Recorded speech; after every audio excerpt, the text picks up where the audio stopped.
Hey everybody, I'm going to show you my top 8 fragrances in my entire collection. These are my favorites.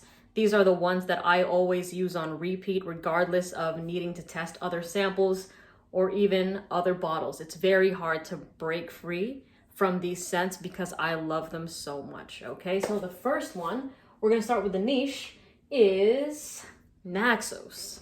Naxos by Xerjoff. This is my favorite tobacco fragrance. Tobacco honey, and there's like a cherry in this that just makes it even better. But yeah, cold weather, when it's cloudy outside, I reach for this. I reach for this all the time lately, because I mean, when Leighton came in, I was using more of Layton, but now I'm kind of back on this one. But yeah, Naxos by Xerjoff, unisex fragrance, never does me dirty, always gets me compliments. But like, besides compliments, like, this is a scent that when I smell it on myself throughout the day, it just makes me happy, and I'm just like, man, I smell good. I smell good. So I love Naxos by Xerjoff. The second one is, this is in no particular order, but Layton by Parfums de Marly I really enjoy. And to be honest, my grandma has been using this more than me because she loves the scent. I was like, do you want to wear something from my collection? And she's like, yeah, what's my favorite one? The Layton or something. And I'm like, yeah, let me get that for you. So I sprayed two sprays on her. And all day she's just like holding herself. You know, she has it on her sweater and she's just snuggling. So she loves this. But this fragrance is pretty versatile. Like, it's not something that you only have to wear when it's cold or during dates. You can still wear this in the spring, to me, because it has a tart apple in the opening. So it still has that freshness, but it's definitely, I think, a fragrance that's better suited for either like a nighttime or cool weather situation. So Layton by Parfums de Marly is one of my favorites. I would say right now I've been using Naxos a bit more, but I love Layton. Okay, my third one is 8 Bob's Egypt. This thing is super sexy. I was so late to the game with this fragrance, so late to the game, but I have used it a couple times. And it's funny because I was wearing this scent and I was in the car with my sister. We were doing something, we were like running errands, something like that. And the Prince of Egypt soundtrack was playing in the background in the car, and that thing was bumping. And then I had this on and I was like, damn, I feel like we can have like a chariot race right now. Like, I was just, it fit. And this scent is very, very sexy. It's a warm, spicy fragrance.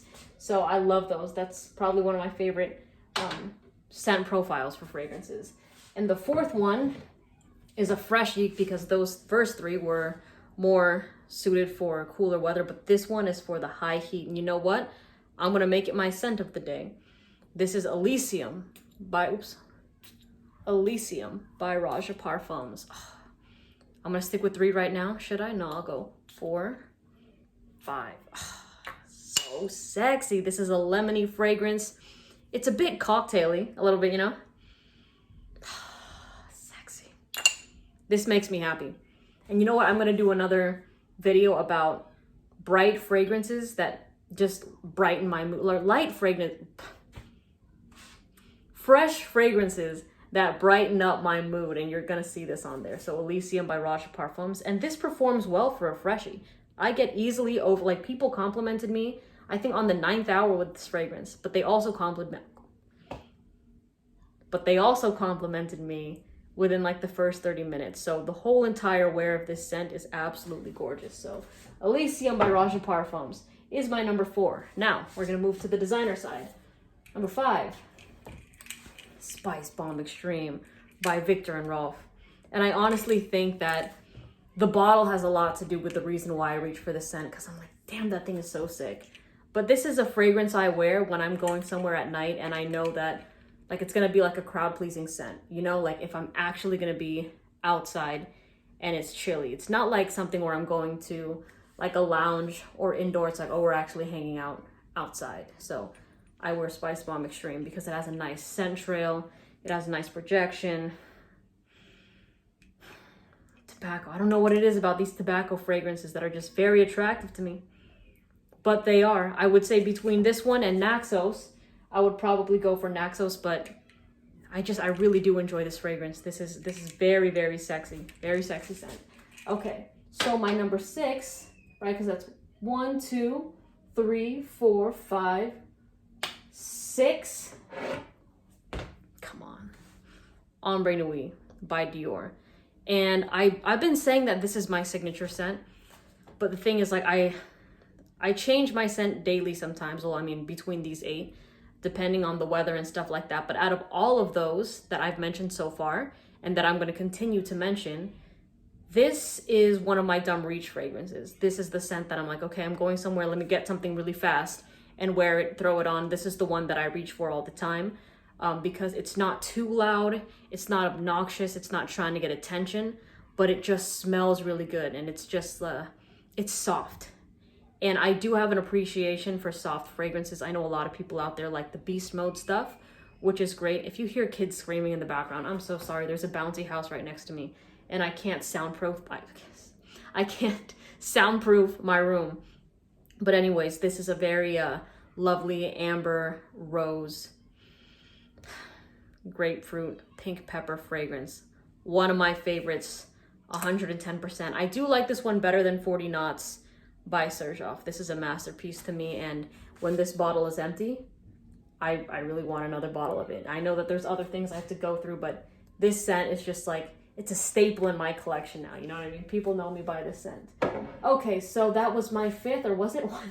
Now I have to recount because, you know, 1, 2, 3, 4, 5, 6, so we're on the 7th. Right next to it. Right next to it. Oud Wood by Tom Ford. You know what, maybe I'll just kind of 1, 2. Just in case. Why not? Why not? This scent right here has totally grown on me.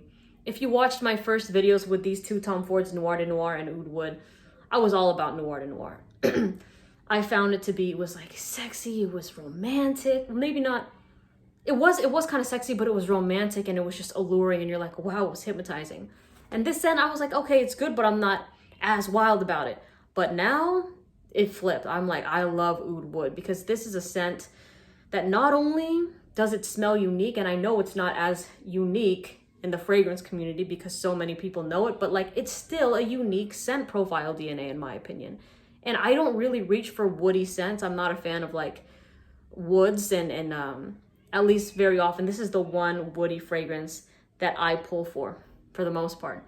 And I love this scent. It doesn't perform that well, honestly. It does on me because I spray more of it. And lately I've been layering it with Elysium right there, thanks to my followers' recommendation. But God, they're so, I love kids, man. But sometimes, like when they're screaming bloody murder every like 3 seconds, sometimes it gets hard. But you know what? We're pushing through. We're pushing through. Oud Wood by Tom Ford is definitely on this list. This is a scent on guys, on girls, whatever the case is. If you want something fresh, versatile, and different, this one hits the spot, 110%. Oud Wood. And lastly, the one I do pull for a lot, gotta go back to the roots, people.